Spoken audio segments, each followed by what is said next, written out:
তোমার উম্মত হতে চেয়েছিল সকল নবী, তোমার প্রেমে ঝুঁকে পড়ে সৃষ্টির ছবি, সৃষ্টির ছবি। তোমার উম্মত হতে চেয়েছিল সকল নবী,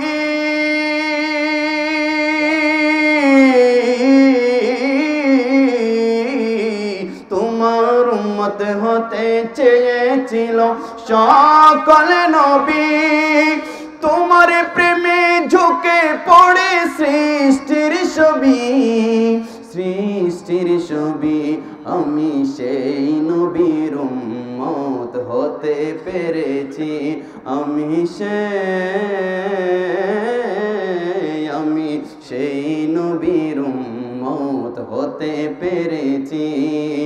যাহার দিকে সব নবীরা, যাহার দিকে সব নবীরা রইবে তাকিয়ে, আমি ধন্য গো রাসূল তোমাকে পেয়ে। এই কথা যখন হযরত ঈসা রূহুল্লাহ শুনলেন, হযরত ঈসা নবী ডাক দিয়ে বললেন, আল্লাহ এত দামি ওই নবীর উম্মতরা এত দামি গো আল্লাহ, আমার একটা আবেদন আপনার কাছে। বলে ঈসা কি আবেদন বলো? বলে আল্লাহ ওই নবীর উম্মত গুলারে আমারে হাদিয়া দিয়া দেন। সুবহানাল্লাহ বলে না, কয় ওই নবীর উম্মত গুলা আমারে দিয়া দেন। আল্লাহ কয় না না, সম্ভব না, আমার নবী শ্রেষ্ঠ, ওই নবীর উম্মতদেরকে আমি আল্লাহ শ্রেষ্ঠত্ব দান করেছি। আমি তো বলেছি কুনতুম খায়রা উম্মাতিন উখরিজাত লিন-নাস তা'মুরুনা বিল মা'রুফ ওয়া তানহাউনা আনিল মুনকার। আমি আমার নবী শ্রেষ্ঠ, এই জন্য নবীর উম্মতদেরকে শ্রেষ্ঠ বানিয়ে দিয়েছি।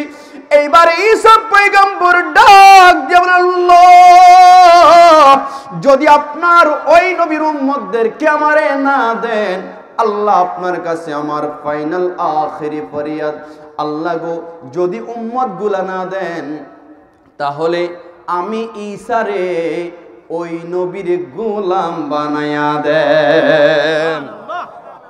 কি বাবা সুবহানাল্লাহ বলবেন না? আর একটু মুহাব্বতে বলেন সুবহানাল্লাহ। বলে আল্লাহ আমারে ওই নবীর উম্মত বানায়া দেন, ওই নবীর উম্মত হতে চাই। আমার আল্লাহ ঈসা নবীর দোয়াটা কবুল করে ফেলেছেন, ঈসা নবীকে তুলে নিয়েছেন। ঈসা নবী একবার এসেছেন, নবী হয়ে আবারও আসবেন, নবী হয়ে না, নবী হয়ে না, নবী হয়ে না, আমার নবীর উম্মত গোলাম হয়ে আবার আসবে। তোমার উম্মত হতে চেয়েছিল সকল নবী, তোমার প্রেমে ঝুঁকে পড়ে সৃষ্টির ছবি, সৃষ্টির ছবি। তোমার উম্মত হতে চেয়েছিল সকল নবী,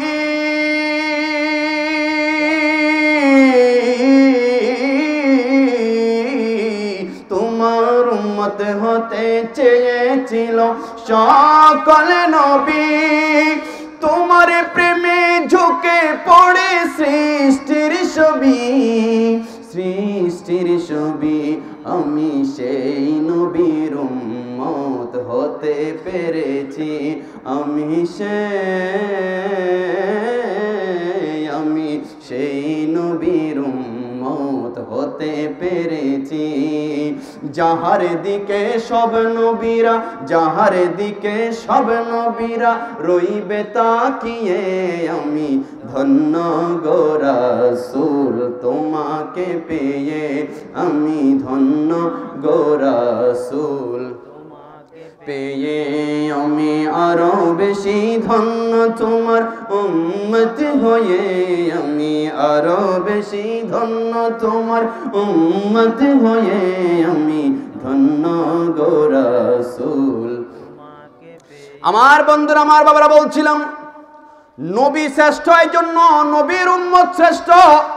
ঈসা নবীর জন্য এই নবীর উম্মত দরখাস্ত দিয়ে নবীর উম্মতের মধ্যে স্থান করে নিয়েছে। শুধু নবীর উম্মত নয়, যা কিছু আছে নবীর সাথে সংশ্লিষ্ট সব কিছু শ্রেষ্ঠ। ও আল্লাহ কেমন শ্রেষ্ঠ আমার আল্লাহ জানাইয়া দিবেন গোলাম। অন্যান্য নবীদেরকে যখন আমি আসমানি কিতাব দান করেছি, তাওরাত কিতাব দিয়েছি, জাবুর দিয়েছি, ইনজিল দিয়েছি, সহিফা দিয়েছি, আমি প্রত্যেক নবীকে তাদেরকে কিতাব আনার জন্য বলেছি, মুসা যাও যাও তুর পাহাড়ে যাও, তুর পাহাড়ে গিয়ে তুমি কিতাব নিয়ে আসো। ও মুসা খবরদার পাহাড়ে উঠার সময় জুতাটা খুলে উঠবা। সুবহানাল্লাহ বলেন। ওই পাহাড়ের উঠার সময় জুতা খুলে উঠবা। কেন? কয় আমি তোমাকে তাওরাত কিতাব দিব, এটার সম্মান অনেক বেশি, জুতা পরে বেয়াদবি করা যাবে না, জুতা খুলে উঠবা। আল্লাহ বলছেন প্রত্যেক নবীকে বলেছি তোমার কিতাব লাগলে অমুক জায়গায় আসো, কিতাব নিয়ে যাও, তুমি আসমানি কিতাব নিয়ে যাও। কিন্তু তার প্রিয় হাবিব রাহমাতুল লিল আলামিনের ব্যাপারে আমার আল্লাহ বলেছেন সমস্ত নবীকে কিতাব আনার জন্য পাঠিয়েছে, কিন্তু আমি আল্লাহর হাবিব রাহমাতুল লিল আলামিনের ক্ষেত্রে ভিন্ন। কেমন ভিন্ন? সমস্ত নবীরা কিতাবের পিছে পিছে গিয়েছে, কিন্তু আল্লাহ কোরআনকে বলেছেন, এ কোরআন আমার হাবিব এমন হাবিব, এমন শ্রেষ্ঠ নবী, যেই নবীকে না সৃষ্টি করলে আমি আল্লাহ আসমান বানাইতাম না, জমিন বানাইতাম না, লাউলা মা খালাকতুল আফলাক, আমি কোনো কিছুই বানাইতাম না, জিন বানাইতাম না, ইনসান বানাইতাম না, আসমান জমিন জান্নাত জাহান্নাম লৌহ কলম আরশ কুরসি কোনো কিছুই হইতো, কোনো কিছুই বানাইতাম না। আর যদি দুনিয়াটাই না হইতো তাহলে কোরআনও হইতো। তো ও কোরআন শুনো, যেই নবীর উসিলায় কুল কায়নাত আমি সৃজন করলাম, আমার নবী তোমার পিছনে যাবে না, বরং এ কোরআন আমার নবী যেদিকে তুমিও সেদিকে যাইবা। আমার নবী হেরা গুহায়, কোরআন হেরা গুহায়, আমার নবী মক্কায়, কোরআন মক্কায়, আমার নবী মদিনায়, কোরআন মদিনায়, আমার নবী আম্মা জান আয়েশা সিদ্দিকার ঘরে, কোরআন আম্মা জান আয়েশা সিদ্দিকার ঘরে, আমার নবী যুদ্ধের ময়দানে, কোরআন যুদ্ধের ময়দানে, অর্থাৎ আমার নবী যেই দিকে কোরআনও সেই দিকে। বলেন সুবহানাল্লাহ। নবীর সাথে নবী যেই দিকে কোরআন সেদিকে। বলেন নবী যেদিকে কোরআন সেই দিকে। এই জন্য আমরাও নবী যেদিকে আমরাও, বলেন নবী যেদিকে আমরাও। নবী আছে যেখানে আমরা আছি, বলেন নবী আছে যেখানে, আওয়াজ ইমানি আওয়াজ হয় না, বলেন নবী আছে যেখানে আমরা আছি সেখানে। ঠান্ডা লাগে বাবা, আর আওয়াজ দেবেন, নবী আছে যেখানে আমরা আছি সেখানে, কোরআন আছে যেখানে আমরা আছি সেখানে, সুন্নাত আছে যেখানে আমরা আছি সেখানে, নবী নাই যেখানে আমরা নাই সেখানে। নবী যেখানে কোরআন সেখানে, নবী যেখানে সাহাবায়ে কেরাম সেখানে, নবী যেখানে ইমানদার সেখানে। নবী নাই যেখানে সাহাবীরাও সেখানে নাই, কোরআনও সেখানে নাই, বরং আমার নবীরে ছাড়া আমার আল্লাহও সেখানে থাকবে না। আমার আল্লাহ বলছেন, কুল কুল হে রাসূল আপনি বলে দিন, ইন কুনতুম তুহিব্বুনাল্লাহ ফাত্তাবিউনি ইউহিব্বুকুমুল্লাহ। ইয়া রাসূলুল্লাহ আপনি বলে দিন, যদি তোমরা আল্লাহকে পাইতে চাও, আল্লাহর রাজামন্দি চাও, আমার নবীর কাছে যাও আগে, নবীর ইত্তেবা করো আগে। নবী রাজি, আল্লাহ রাজি। নবীর মনে কষ্ট দিলে আমার আল্লাহ তাকে গ্রহণ করবে।